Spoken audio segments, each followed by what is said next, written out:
Welcome to Finding Hope in Your Marriage series. Today is episode 3 of the series, and we're going to be talking about communication. Communication is kind of a big term and can be pretty big when we're talking about communication in general, as well as communication in your marriage. So I actually want to start off telling a quick little story that happened to me here not too long ago. And so I got to volunteer with some kids and got to watch them go through some leadership training and some learning how to do some team building stuff. And I've been part of a lot of different team building activities as a kid as well as an adult. And normally I'm in the midst of it. Like there's a facilitator and I'm there being looked upon to try to figure out what I'm doing wrong. Well, this time I had the opportunity to be an observer. And so we had the facilitator there. I had a group that I was leading of young people, and I got to actually be the observer and kind of watch and see what was going on and also see all the pitfalls. And some of the things that I saw in that were the fact that they weren't communicating with each other. One kid would tell another one something and had an idea. Well, no one else listened to the idea. They just kept talking about what they wanted to talk about. And so they weren't actually spending time communicating. Well, we did 2 or 3 different activities to see if they could successfully communicate. And they did well at one of them, but then there's 2 others that kept failing. And we'd ask them the question, what happened? We weren't listening to each other, weren't communicating. Well, they kind of sort of understood it, but they kept repeating the same problems over and over. They kept having the same mistakes happen over and over again. And so it kept being the same experience for them of a failure to communicate, a failure to actually take the time to do something, which communication is a 2-way process. It is speaking, it's listening, receiving, and it's interpreting the message. So many times when we're communicating, we don't take the time to actually listen, receive the message, and communicate back to the person our understanding of their message. We're listening just so we can put in our 2 cents, just so we can spit back out the thing that we want to say and how we want to communicate. But that happens so many times, not just in daily life, but it happens in our marriage all the time. When my wife and I first met, things were wonderful. Things are beautiful, and like all happy couples that first meet, we're in love, and there's nothing that could ever go wrong, and we have our first kiss, and everything is just magical, and it's beautiful. Well, then eventually, you have your first argument. You have your first miscommunication. You have your first thing that you have to figure out. And something that we had to learn was that our forms of communication were different. And so me, my family, we communicated a certain way. My wife, her family, communicated in a different way. And so even though we thought we were talking to each other, even though we thought we were communicating with each other, we realized that our languages were different. And so the language of communication that we utilized were different. And so we weren't speaking each other's language. And so we had conflict. We had a lack of the ability of understanding what the other person was talking about. And so I want to actually define what the dictionary says. What does the dictionary call communication? So I think that's important for our topic. It talks about communication as being the imparting or exchanging of information or news.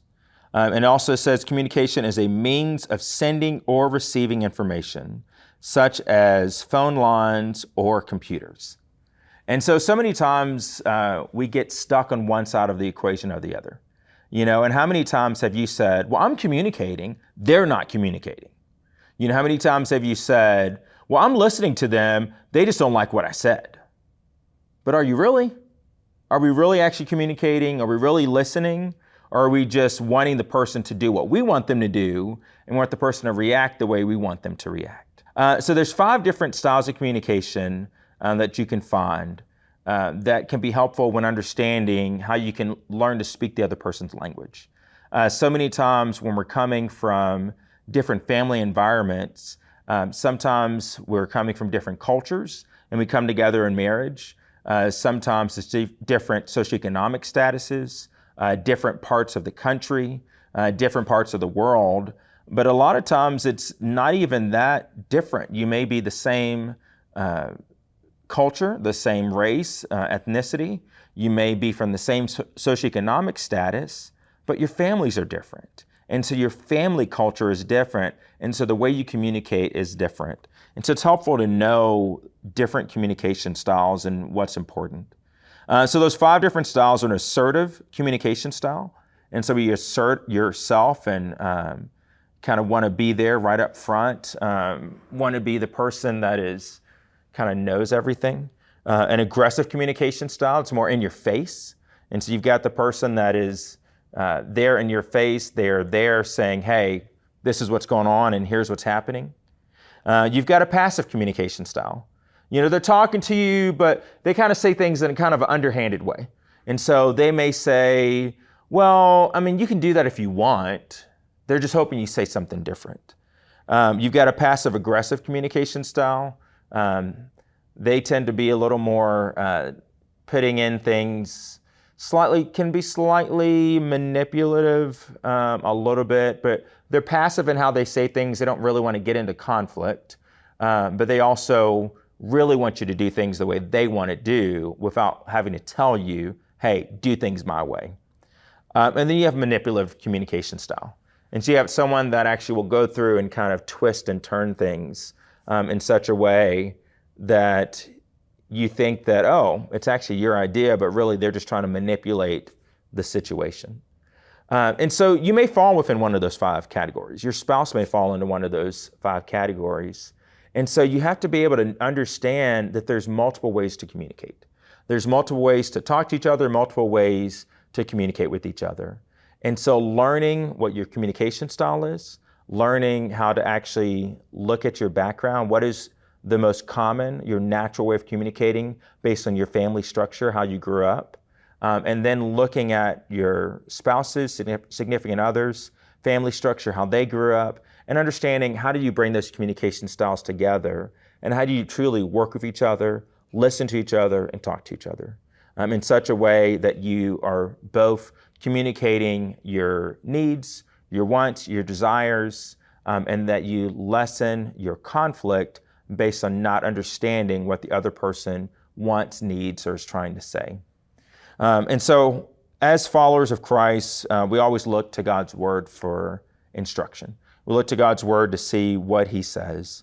In James 1:9, it says, "This you know, my beloved brethren, but everyone must be quick to hear, slow to speak, and slow to anger." So many times that's a hard one for me, because I want to get my word in. I want to tell people, hey, this is what I think, and this is my perception on things, and this is how I think about stuff.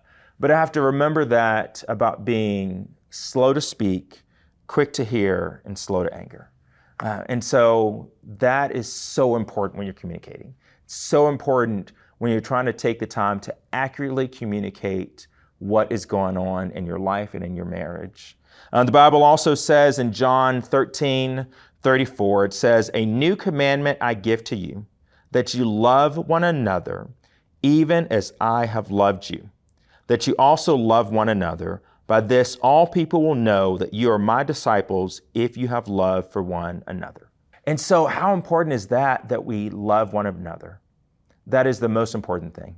Sometimes we say, well, we're in love, but are you loving one another? Are you taking the time to understand the other person, to communicate with them, taking the time to talk about all the issues, all the problems, all the things that may come up, talking about sex in your marriage, talking about finances, talking about raising children and discipline, talking about all the different things you want to do, your hopes, your dreams, where you see yourselves in 10, 15, 20, 50 years.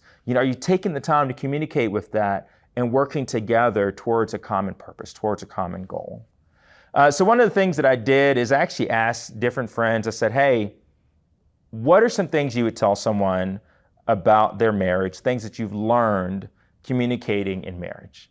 And so I actually want to read just a few of those real quick, just some insight from some other folks that, like me, like you, aren't perfect, make mistakes in our marriages still every day, are still learning through some of these things, but want to help each other and help each other grow and strive to become better people. One of the folks says that this person's learned that everyone processes differently. Some need time to think about what's being said before they respond. It's key to learn how your spouse processes and make sure you're giving them time to respond. Another person says this: don't have hard conversations in bed. Find a neutral location for those. Repeat back to your partner what you heard. Sometimes what we hear is not what they intended. Always greet each other for hello and hug at the end of the day, and don't start with your problems or what you need them to do. Here's a good one here. Not communicating is communicating. That can be a hard one there. Not communicating is actually communicating something.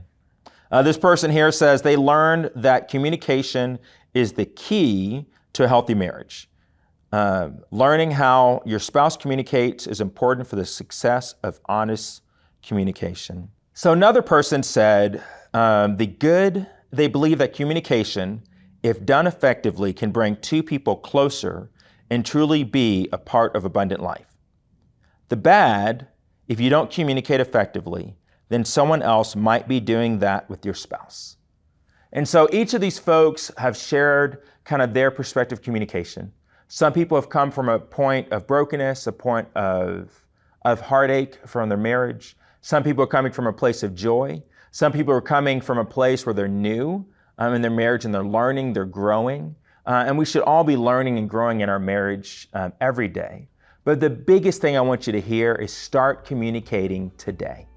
Take the time today, communicate with your spouse. Make sure that you are quick to listen, slow to speak, and slow to anger. And enjoy communicating and spending time together.